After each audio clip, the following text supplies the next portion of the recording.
у меня что-то в душе, что-то ёкнуло. Никак не понимала, почему мы этого стесняемся, почему есть определенные стигмы по поводу месячных. То есть мы даже не просто там коллеги, там подруги, мы уже сестры.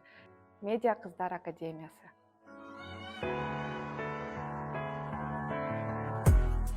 Меня зовут Нурзада, я участница Бишкека Медиа Кыздар Академиясы.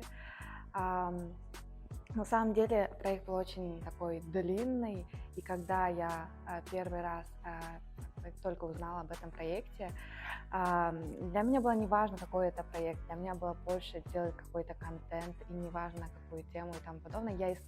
Скажем так, я искала себя в этой сфере, там делала контент про экологию и тому подобное, но когда я увидела именно такой конкурс от IT, у меня что-то в душе, что-то ёкнуло.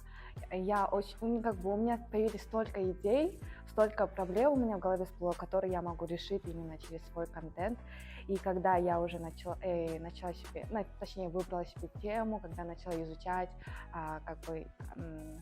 тему месячных, да, я понимала то, что это какой-то физиологический процесс, но я никак не понимала, почему мы этого стесняемся, почему есть определенные стигмы по поводу месячных.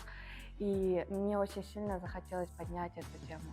С девочками, если даже их было очень много, около 200 человек, мы очень, скажем так, сдружились, мы даже не просто там коллеги, там подруги, мы уже сестры.